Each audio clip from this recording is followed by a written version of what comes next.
Today's interview is with Tanner Dyack. He is the president and founder of NorCal Fire. And it's a really interesting conversation because we go through what it means to be an entrepreneur. He's actually grown through acquisition. He's a multi-million-dollar business and he's purchased 3 companies to grow his business, which is super cool because we go through the entire process of acquisition and what it was like and strategies.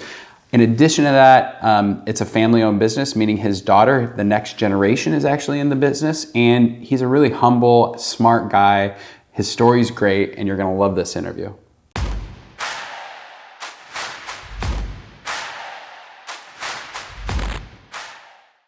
How long were you in the military? 3 years. So. Just 3? Just 3, yep. Wow. And when did you, after that, you met your wife, had a couple babies. When did you start your entrepreneurial journey? Like what year was it? Jeez, I got out. I called a guy while I was in the military, and I said, he filled up a keg for me for a going away party for the military. Yeah. So I needed to get the CO2 bottle filled. And I kept that guy's card, like co-spire. And right before I got out, I called him up and said, hey, I'm about to get out of the military. I need a job. I remember you filled this for me. I am interested in fire extinguishers. So yeah, gave me a chance. So I got home, I got on unemployment and I literally got a job. So I don't even know if I got like a check in the mail after I already had a job and so I didn't even have to use any unemployment really. So that was great. So that proved to me, hey, I can get a job anywhere. It just, the military helped me become a man and be able to talk better. Is that why you joined? Like, why did you join the military? Like, what was the reason? Oh man, I just, I don't know. I had a relationship in high school I wanted to get away from. I was kind of lost in what I was doing. I wanted to see the world, and I definitely got to see that. So I'm not the type of guy to sit in an office and file and And so I got to be outdoors and moving all the time. I can't sit still. So it was good for me, and I needed it. You needed the structure. I needed the structure for sure. I think I was listening to some of your podcasts. You grew up mobile home and single mother, mobile home. When I got out of the military, I actually lived in the back of my aunt's property in a mobile home. Yeah. If you had to go to the bathroom, you had to take a bowl of water and flush it to help it flush down. Yeah. And so that's kind of always been my joke with, everything that's going on in the world. It's like all this white privilege stuff. I'm like, okay, I'm going to get my white privilege sign and I'm going to hang it on my mobile home. It's like, I don't know what's going on. Just if you're a hard worker, you're a hard worker. Like, let's go to I'm going to start a company. Like, what gave you the courage? A guy that grew up flushing toilets by pouring water in the toilet, living in a mobile home. Yeah. Felt lost, joined the military to see the world, came back and said, I want a job. How did you go from a job to I'm going to own a company? Okay. When I was with that fire company, I realized I was flying through extinguishers. I was rocking and rolling and, I could sell anything. I could service them all. And then I kind of I wanted more.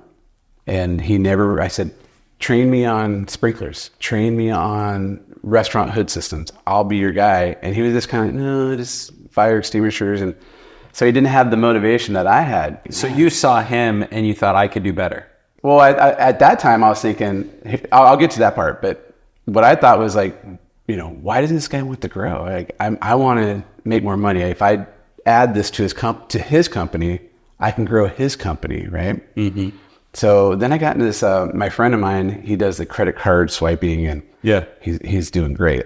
It's crazy what he makes, but I haven't been able to get into that and sell that. So, but I got involved and I did some training on it, and we drove, him and my buddy Brian and my buddy Curtis, we drove down to LA to do training for this. And on the way down there, my buddy Curtis, which I just know from high school, and I was talking about, I do all this. He doesn't want to grow. He says, why don't you just start your own company? And that was it. Oh my gosh, I never thought about that. It was not even in your world of possibilities. Car ride, having a beer in the backseat of the car on the way to LA, sneaking them through the trunk going, and just somebody that from high school saying, yeah, why don't you start your own thing? And so in that moment, you're like, oh my God, I can do that. It just clicked like that. I was just like, yes. And from that day on, I was like, I don't want to do the credit card thing, the extinguisher things. I know how to do it. I'm good at it. And I didn't have any money. So I didn't even get a loan. I just started doing it. Just started doing it. Man, I went basically through the steps that are in your book. Yeah. It's interesting because I was at a dinner with a bunch of other guys, I don't know, 2 weeks ago. And one of the guys was like, hey, I'm like, what are you doing? And he goes, well, I work here, but I'm trying to buy a business. I'm like, okay, that's amazing. Have you made any offers yet? And he's like, no, I'm still in that learning phase. I was like, don't say you're trying to buy a business if you're not making offers. Like either you're making offers and you're trying to buy a business or you're not. It's like saying I work out, but you really just drive to the gym and look at the window. Exactly. You know? Yeah. So what caused you to like what got you over the hump of like that fear? You didn't raise capital. Like what made you say I can do this? I'm always, I've played sports and you have a brother that's an Olympic athlete. It's like in our family, you just do it. You don't.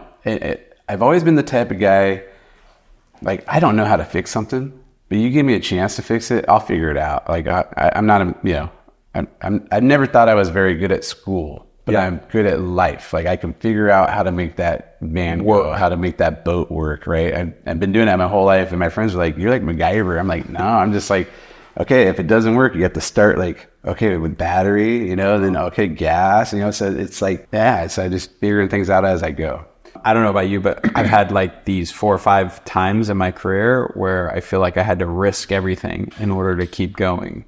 Like, yes. Have you had that? Yes. So when I first started, I was like, where am I going to get my customers from? I'm literally knocking on doors. Any contacts I had from, work that the guys like me, I said, hey, I'm doing my thing. Give me a shot. So I was, at that time, my wife was working for the state. So she had health care and we had enough money just to kind of pay our bills. So I just started out simple. I was working, we were living in Salida, which is near Modesto. And I was driving to the Bay Area because I had to go wherever jobs were. I was working 10, 12-hour days. And then I had to do a thing called payroll, or not payroll, but all my taxes and all that at that time. I had no idea what I was doing. Yeah. But I did it. Okay, so was there a point, like, talk through the early days, first employee, first large deal, first large, like, thing that happened? Like, what was it? What did it look like? I made some big mistakes at the beginning. I hired a guy, and he's one of those guys that they like to milk the government and, can you pay me? I pay him commission. Because back then you could pay commission. Now I think it's you can only do sales. Mm-hmm. And so there was a service guy, and I'd give him 40% of whatever he got. Yeah. And he'd want it under the table. I'm like, I can't do that, and if he made a lot, he'd want it pushed to this month. And I'm learning, so I'm trying to like just make my company work. So I went through those ups and downs with that. Wait, because I think this is a good point. In the beginning, you're like just trying to help people out, but you had to set some boundaries or some limits with your employees. Like what was it that you learned in that? I learned that if you get a guy like that, they're always gonna be like that, and they're gonna burn you at some point. So what is that guy? He's a money hungry. What is, define him? Because I think hiring well is a big deal for a lot of entrepreneurs. And at this time, I just needed somebody that knew fire extinguishers, and I was even told, don't hire this guy. So he knew his stuff was fire extinguishers, and it's sad because he could have been great, but he just was kind of dishonest, and that doesn't sit well with me. I'd rather lose money than have a customer think that we're not a liar. Thing. Yeah. So, but when you're starting out, you have to do what you have to do, and you can't check on your guys all the time. Right. So it came to bite me in the end. I don't know how much I can talk about it. Whatever. Well, the guy was working probably 2 days a week at the end, commission, right? So he would go to work whenever he wanted to. That's perfect. Yeah, it was great. I mean, I'm talking, he was making back then, this is probably 2008, he was making $50,000 to $70,000 a year, 2 days a week, probably 20, maybe 30 hours a week if he worked 10, 12-hour days. So then at the end, I was just like, I can't, he wasn't going to work on time. We were losing jobs because of him. Now I've hired another guy that is a better worker and doing the right things, and I'm starting to see what the problems are. So at some point, I'm like, I got to cut him loose. I got to do it. And the minute I did it, he went to a lawyer. Wow. Yeah, it's like, oh, you didn't pay me overtime. You didn't pay me lunches. The guy worked 2 days a week. And in my mind, I'm thinking, okay, he's getting his work done. You work 2 days solid. I don't care how many hours you work. And then 2016, I guess the California came out with you can't. You know, I'm my HR. I don't know anything about HR. I got 2-3 guys and myself, right? Yeah. And they're telling me, oh, well, you have to have half-hour lunch and you have to have 15-minute breaks. And I'm like, well, my guys are in commission. Oh, then they go, oh, well, he's not full-time sales, so you can't pay him commission. Yeah, yeah. And I'm like, what? You're like, when did all this happen? Who tells me as a small business owner?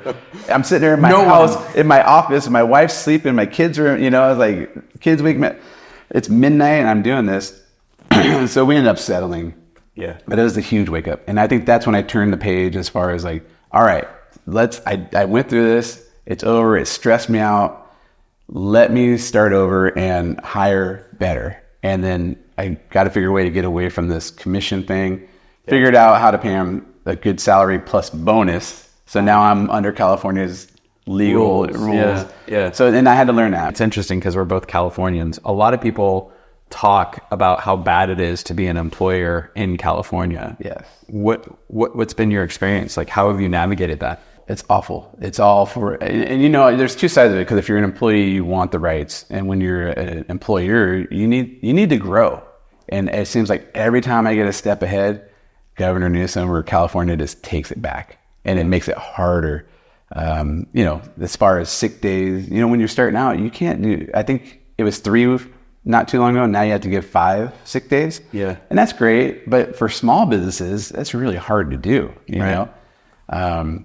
So to grow, it's every time you start to grow, they take it away from you. And so I think businesses need to be able to make enough money to pay for vans, to pay for newer equipment, to pay, you know, get health care. And I keep trying to, I'm almost to the healthcare spot. And every time I get there, I have like that lawsuit or something like that. And it sets me back every time. And it burned me out. So I actually well, I'll tell you about my next step to growth. I was having 2 or 3 guys, and this is before I fired that guy. And I hired a lady. I just went on Craigslist. Mm-hmm. I said, I just need someone to file, because I can work, but I hate paperwork. Mm-hmm. I hate computers. I hate that process. Yep. And I don't know what I'm doing. I don't know HR stuff. I don't know. And I'm starting payroll now, and I have no idea how to do payroll. Like, I'm just putting in numbers and can I just write a check? It's like, can I just write a check? No, you got to learn about taxes, and then it's crazy. So I go on Craigslist and I find some lady. She comes to my house. I'm working out of my house. And I said, I just need somebody 1 or 2 days a week to do this payroll. And she goes to my office. She works for 1 day. And at the end of the day, I go, can you work for me every day?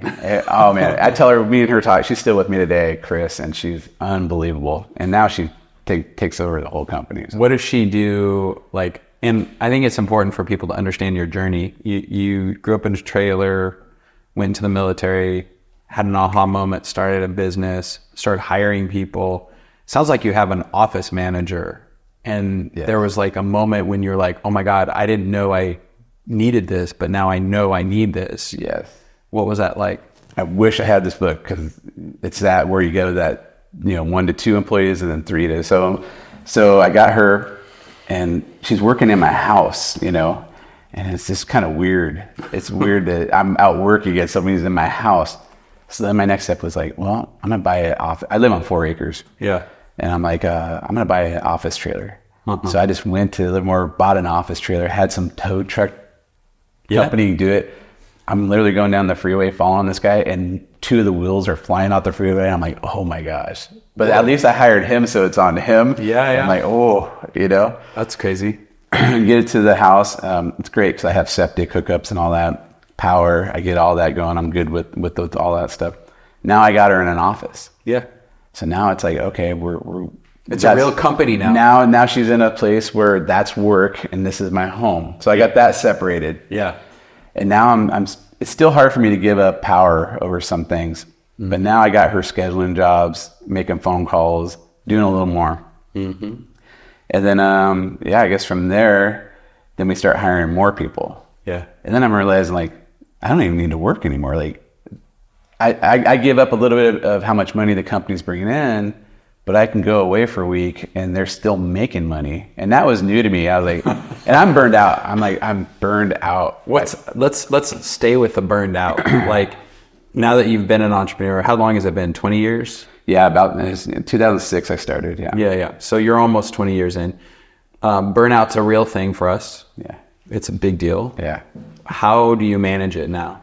Well, so when I was going through the burnout, actually when I joined GoAbundance, about 2020, did that. And then I got into like, I'm going to get a short-term rental. So I got a lake house at Lake Tulik on the water, man. Yeah. Beautiful. And I can rent that during the summer. It almost covers the mortgage. So I got a vacation house that I rent out when I'm not using it, other people cover. And I'm like, oh man, I'm going to do another one. And this was a rate, I got that rate for like 2.9% for a rental house. Yeah, right? Yeah. So then I went to Pine Mountain Lake near Groveland, got my second short-term rental. Rates were just starting to go up, prices. That one wasn't a home run, but it's another vacation home. Yep. An hour from my house. Yep. And it almost covers the mortgage. So I'm happy there. So I'm getting into this. Now I'm in GoAbundance. Now I'm learning about, hey, I could put money with this guy. He runs a mobile home park. I get cash on cash. I don't have to deal with his employees. He deals with his employees. Right. So now I'm in this passive income mindset. My mission in my life now is I want to invest in passive income things, and I don't want to have another, like, I want a job. At that point, I'm like, I didn't want my employees. I went through other things with employees, and I'm done. Yeah. Right? You know, I went through this training program where I hired a young guy. You know, he crashed into a car in the morning. Yeah. And then an hour later, he flipped my van. They found out that he was on drugs, intoxicated. Yeah. And then also a police report that he was on his cell phone, right? And I'm like, well, it's his fault. Like, if it's my fault, hey, you know, insurance, workers' comp covered and everything. But this was obviously his fault. And he found out later that he had a crash a year before and got paid out. So I think it's one of those guys again where you got a taste of free money, right? So to make a long story short, I'm like, I'm not paying this guy nothing. He did this, you know, he ruined a van and he did this. And, you know, workers' comp ended up paying him like $30,000. I'm like, why don't we go after this guy? First of all, he's like 18, 19. What are you going to get from him? Yeah. And then second of all, workers' comp's like, okay, well, you can sue him and you probably win, but how much is that going to cost you? Yeah. So that's when I learned in life, like, you just got to let it go. It sucks. You got to pay someone out that doesn't deserve it. I'm sure you've been through stuff like this in your world. Like, I have a renter in one of my rental houses. Somebody told me one day, pay her to leave. And I thought, no freaking way. She's stiffing me. And you know what? 3 months went by without her paying me. And then 6 months, and I finally said, hey, I will give you money if you leave. And she was out the next week. And I'm like, but it made my life easier. But it's like, it's still unfair. And that's part of growing up in this world that I don't quite understand, but we have to do those things sometimes, you know? Yeah. Sorry, I went off tangent there. No, I love it. You've got some vacation homes. You're focused on leverage, not having a job in the business. Yeah. Is there anything else that you're doing to like keep yourself sane as an entrepreneur? I'm just enjoying that. Like I like going to those short-term rentals and fixing them, and then I'd do some work, and then I sit and look at the lake and the deer, and you know, like, so I was getting gratification.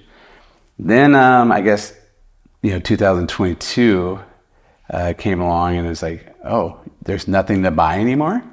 Yeah. You can't buy anything right now in California unless you know somebody or you are in. Yeah. That you can't put 20% down and rent for the mortgage. So it's like, now I'm like, what am I going to do? I got to readjust. So interest rates have gone up. There's no opportunities out there is what you're saying. I bought that when I bought the second lake house, it was 4%, and then it went up to 5.5 when I closed.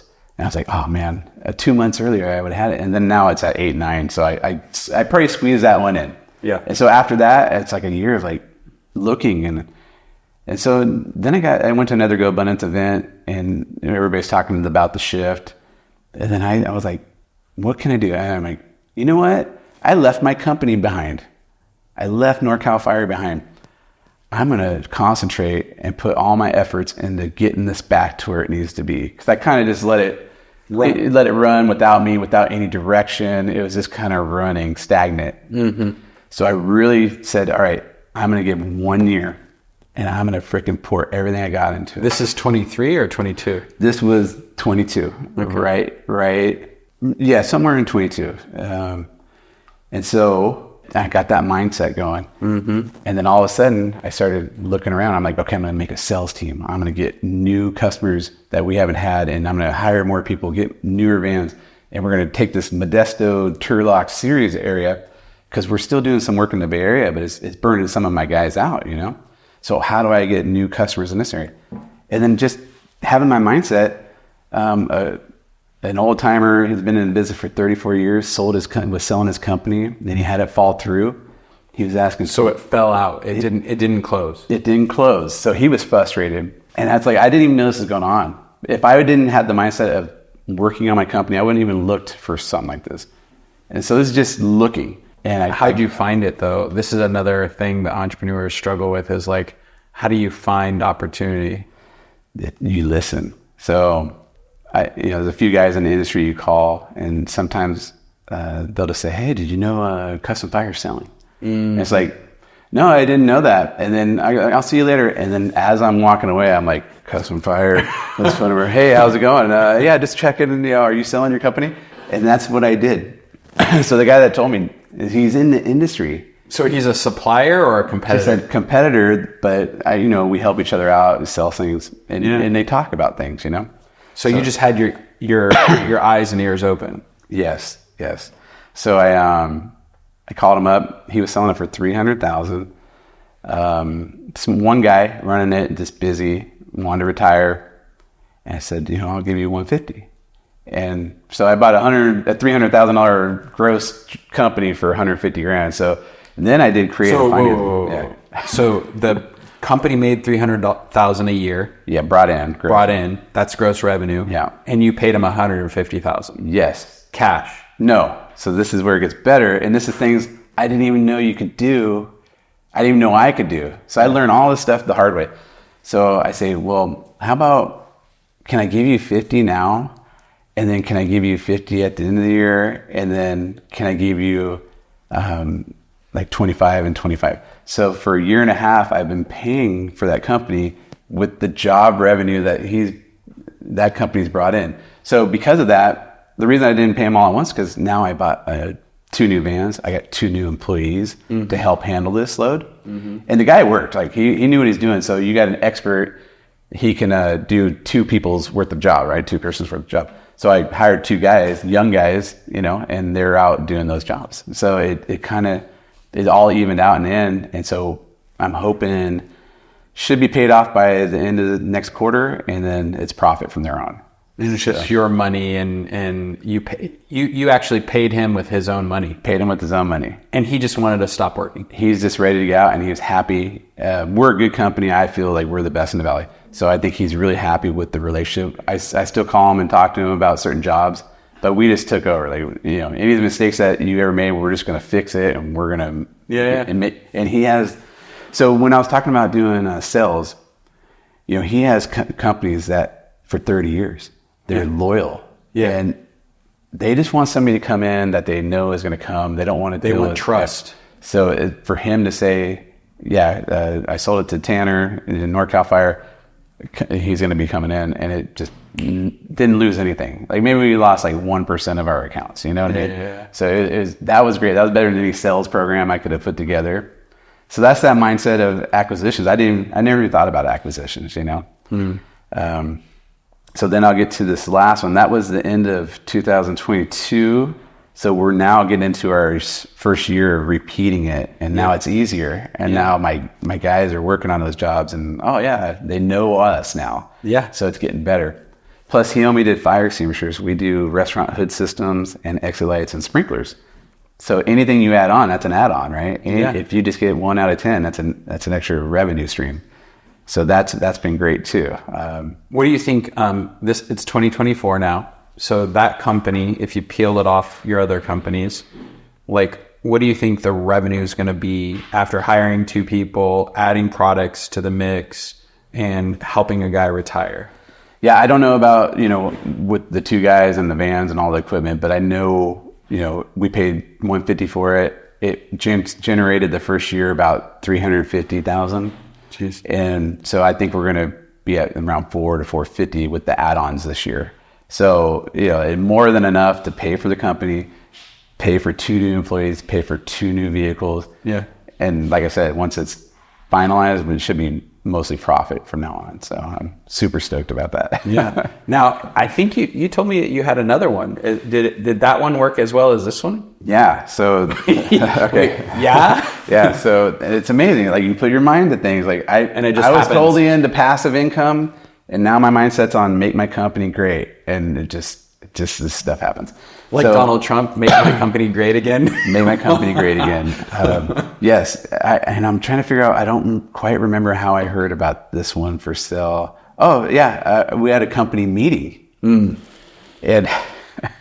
there's a kind of a guy, you ever have those employees that kind of knows everybody else's business? And yeah. And we're at a meeting and he's like, USA Stanislaus, they're selling. USA Stanislaus? Out of Modesto, yeah. Okay. And that's the name of their company.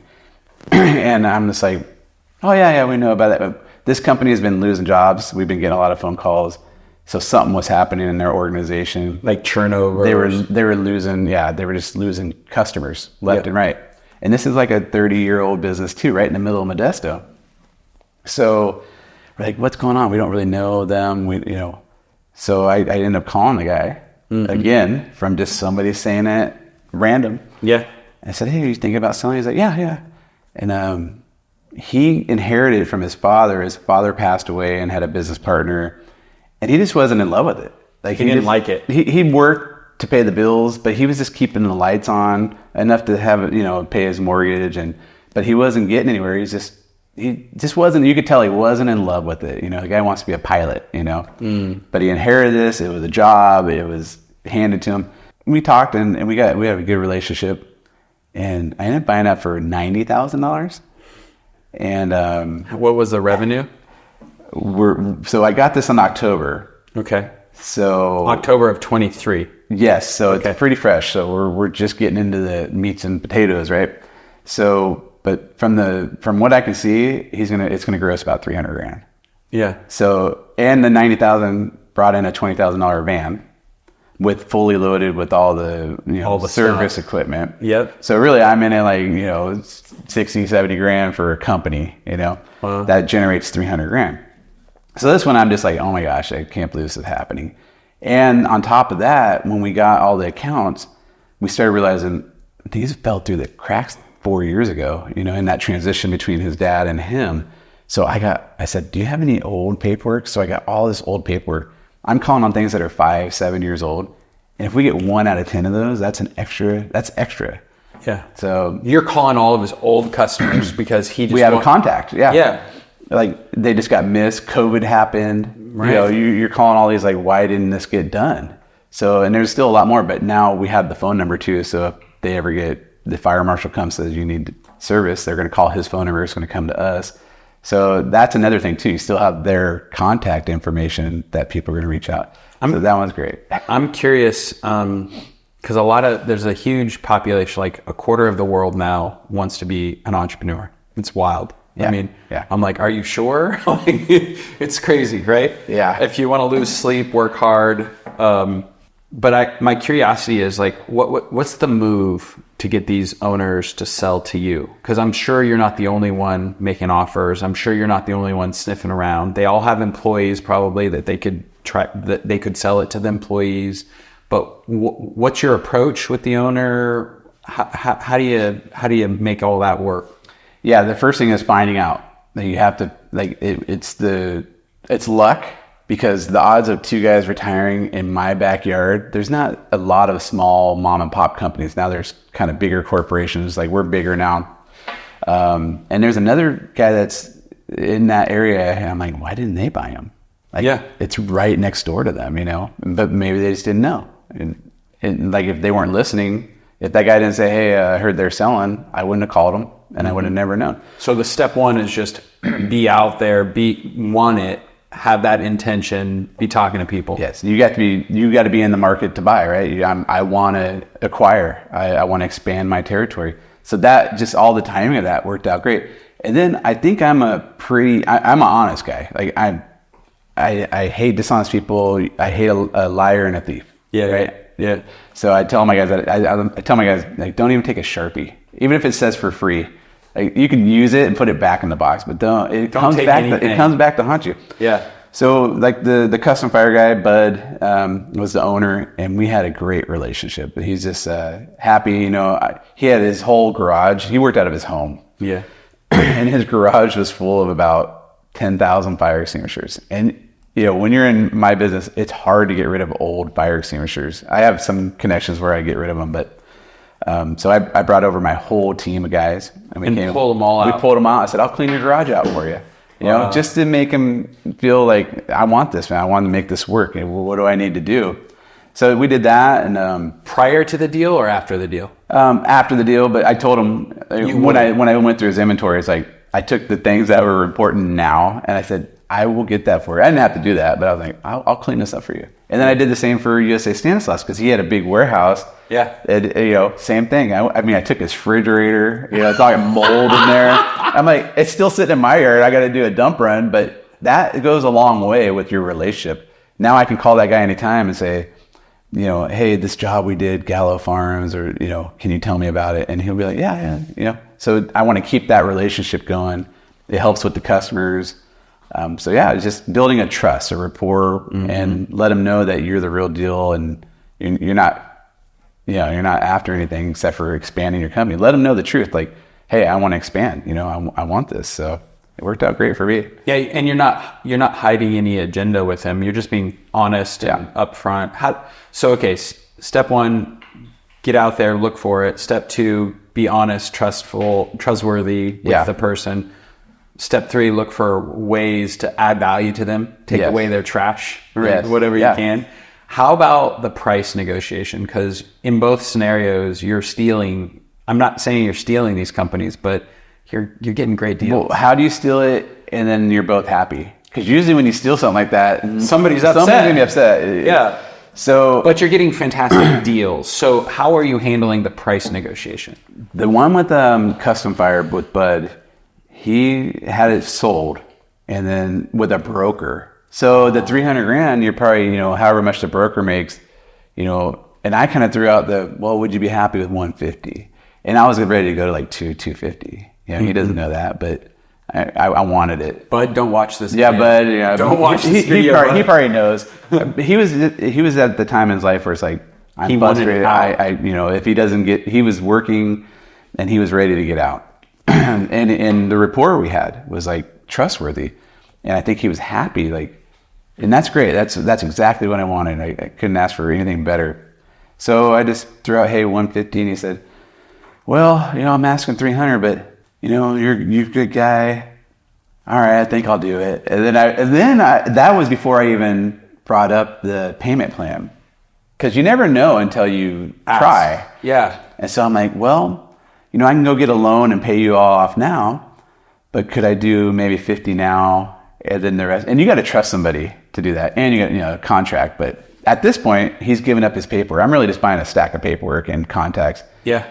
And so once I have that, and a route, probably like a schedule of some sort. Yeah. So basically, you get a paperwork from January to December, and which jobs are due in January or February, and you schedule them out. Yeah. So, but once I start putting those in my system, I have all the contact. I mean, they're going to be my jobs, Yeah. So to trust me to pay him later on something that I've already done all the work on is huge for him. But that's the type of guy I am. Did you give him money up front, like the $50,000 immediately? I gave him 50 immediate. I gave him like a $10,000 deposit to hold that I'm going to sell, and then in that time we worked up the contract. Who wrote the contract? My office manager, Chris. The one your office manager. She handles everything. Yes. Jeez. It's pretty simple. When I first hired Chris, I had bought another company called A Better Fire, and that was actually what gave me a jump. I kind of skipped that one, but that was kind of just a fluke thing too. So anyways, with the Bud, I wasn't even planning. I was planning on getting a loan. I didn't even know how I was going to pay for it. I negotiated $150,000 with a $10,000 deposit at that time. And I'm talking to Chris going, I don't know how to get a loan or what. And then I just asked him, I said, hey, bud, is it possible? Can I pay you, we have this much now. Can I pay you 50 now and some more later? And he's like, yeah, sure, no problem. And I didn't even expect that. And then he actually came up to me. I was going to pay him before the end of the year. He said, my tax guy says it'd be better if you pay me next year. And I'm like, yeah, I guess I could do that. So in that time, I'm, acquiring jobs and revenue, and basically paying him with his own money, which is, I never even thought about this. It just fell into my lap. Just happened. Yes. The $90,000 with USA Stanislaus, I had kind of that built up in reserves, and I was like, I'm getting a vehicle. Needed one anyways. I just wrote a check. Just did it. That's done, and I want. And he wanted out. He wasn't sticking around. He's off doing pilot school, Yeah. So I'm like, I know he's going to be out of the picture. So I just want to get all that now and not have to worry about that. In this whole process, most mergers or combinations of companies fail. Like most people screw it up. Yeah. What have you learned? I'm buying, it sounds like 3 different businesses to add on to your one business. What when you take over an account, what's the learnings through that? You're always scared you're going to lose your customer. Their customers. But if you go in with confidence and you train your staff, just like, hey, we literally looking at the phone saying, Custom Fire, now NorCal Fire, we service your account now. You have to be confident with it. And the learning how to do that was huge for us. By buying our third company, it's like my office, I don't even tell them anymore. They're just like, oh yeah, we already put it in the system. We already called them. We already got it scheduled. And so just by doing it, learning as you go and coming up with the confidence to how to approach the customer. Yeah. So just assume that they're going to be fine. Yeah. If you worry about them leaving, they're going to leave. If you say, these are my customers and we're just going to tell them how it is, that's, like I said, that's when you learned they're loyal, but they're loyal to what they know. They know someone's coming out. They want someone to call them and say, I'm going to be there and I'm going to take care of it for you. They don't have the time. They don't want to mess with it. They just want it done. And we didn't change our pricing. Obviously everything's went up this last year, but our goal was like, let's keep it the same. And he had good pricing anyways. So let's keep it the same. And, once they're under our umbrella, then we can adjust as we go. But let's retain the customer, make sure they trust us. If we have to go up, it's because they're getting too good of a deal and they know it. And it's just the way it is, Yeah. How long do you not affect price change? Like, do you hold it for a year, 2 years? What do you think? Well, with acquiring a new company, you don't want to mess with any change. So no change. I didn't change it unless it was like something ridiculous, but very rarely. So we just left it all the same. Said your prices are going to be the same. Nothing will change. You'll just have a different, a certified trained rep, because we're Ansel distributors and, we're factory trained. So we're a little, bigger operation. So our guys do a little bit, not better job, but, more training, more training. So, and it's been good. I have a good crew right now. I'm really happy with where everything's at. What other learnings, your plans moving forward? Do you see yourself acquiring more? Do you see yourself adjacent, like other kind of fire adjacent companies, or what's your next step? Well, I told you, so this NorCal Fire is no longer, it's going to be Touchdown Fire. Touchdown Fire. I know. Because you're a football fan? I kind of got slammed into this. I talked to you about it. Yeah. And so make a long story short, I have to rebrand because there's another company that has the same name. I could fight it. It's going to be another one of those lawsuits, 50 to 100 grand to fight it. And then I talk to you and you go, just rebrand. And I'm like, okay, Daniel, I'm just going to rebrand, right? Yeah. And then I talked to some other guys and they're like, yeah. And then I started thinking like, damn it, Daniel's right. Maybe I just need to rebrand, and the name doesn't mean everything.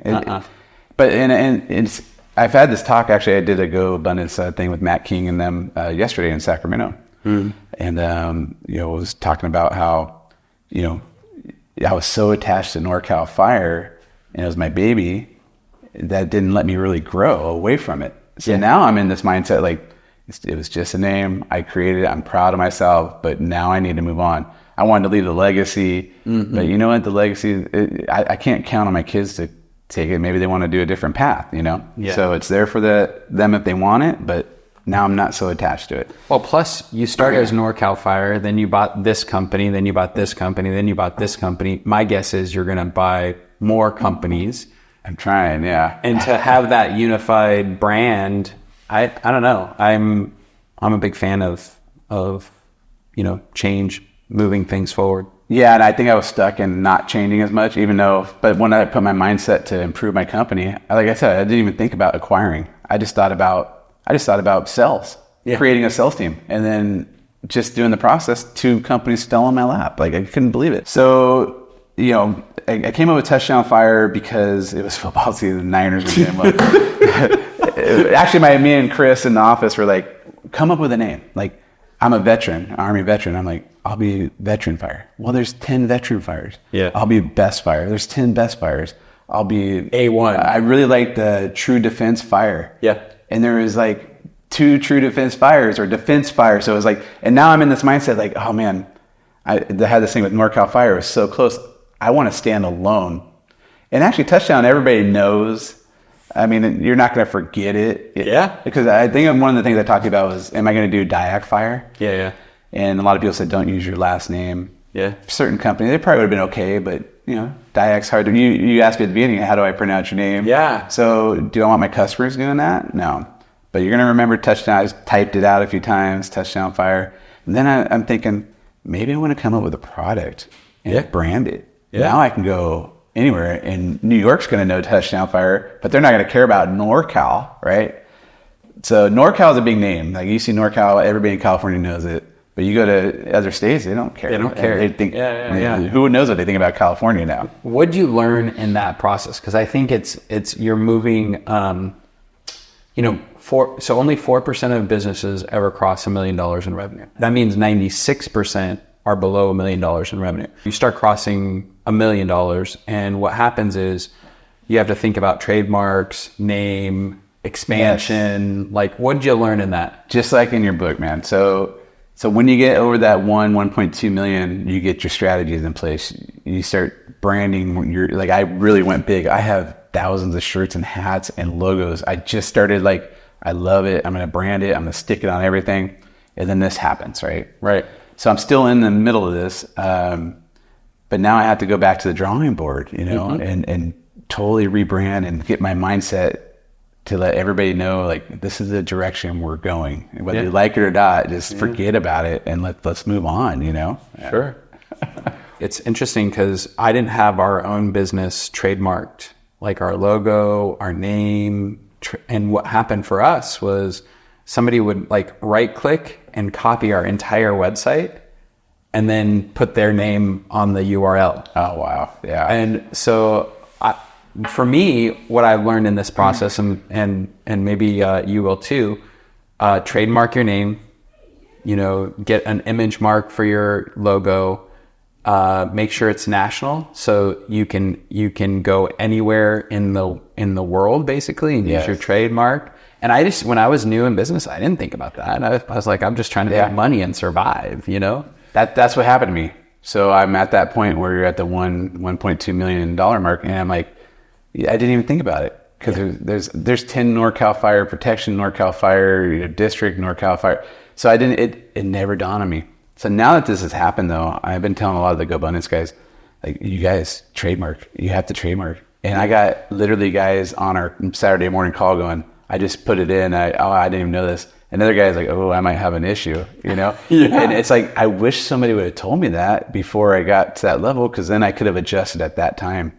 So I'm so deeply invested in NorCal Fire that now it's like, all I had to do is spend $800 on a trademark back when I started, and none of this would have happened. And it would have been fine. Yeah. And going forward, it's like, I'm glad it happened, because if you have to go through these to learn. I didn't have anybody telling me how to do it. You want to go big, so you might as well, at the beginning, if this is what you want to do, trademark it, make sure you stand alone, make sure it's brandable. Yep. So lesson learned the hard way for me. Yeah, there's a airplane company called Sirius Aviation, and then there's Sirius Plane Charter. Yeah. And they just got in a huge legal battle because the name serious. Yeah. And the court, each side fought a battle and spent $500,000 over whether it was trademarked. And I was like, what a waste of time. Instead of growing your business and buying more businesses, they're fighting over a name. So you can just avoid that by doing the work up front. That's when you told me to rebrand, and I was just like, man. But you know, I started thinking about it. I probably could have won this battle because, you know, they do sprinklers and hydrants. I sub that stuff out. I do extinguishers, restaurant hoods, and exit lights. So I probably could have won it, but at what cost? Yeah.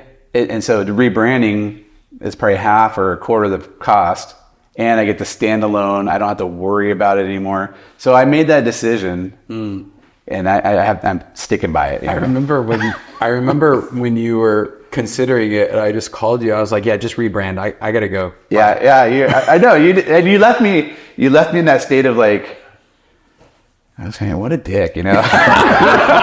Like, but you know, it really, it's kind of like when my buddy said, "Start your own business." Yeah. Like you said, rebrand, and it's like, just all right, just rebrand. And once I made that decision, like, yeah, he's right. I'll just rebrand. I feel more comfortable now, and we're going with it. Now we're all coming up with ideas to get a football with a touchdown fire and throw it at our customers.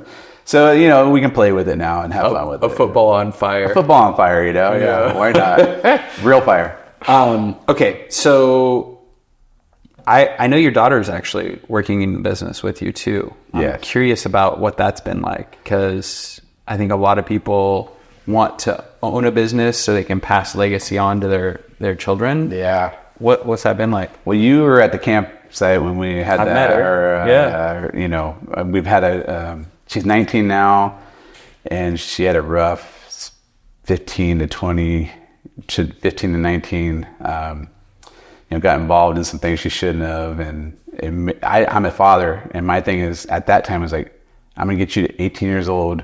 You're gonna make it. You're gonna be alive. If I slept at her doorstep, or slept in front of her bedroom door.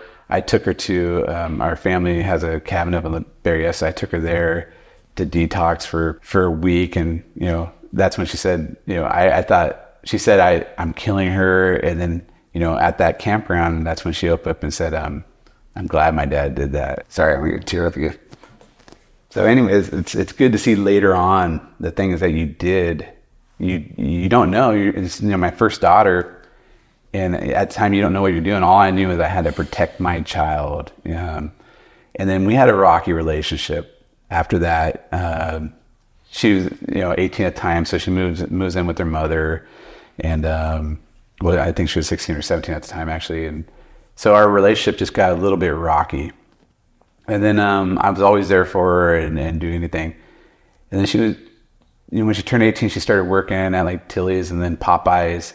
And I was like surprised. I went to the drive-thru and you know, she's hustling and working, and you know, it's fast food industry. You know, it's hard. It's a lot of work, man. Yeah. So for her, and I think she works better when she's active. There's something going on. Like if she sits still and has time to think, you know, her mind will wander. But if she's busy, she'll go. So and one day she came to me and she's like, you know, can I work for you? This Popeye thing's not for me. And I'm like, oh, I don't know if that's a good idea, you know? And I'm like, you know, as my daughter, I got to give her a try. I built this company to pass on to her one day if she wants it. And this is maybe the time. I got to find out.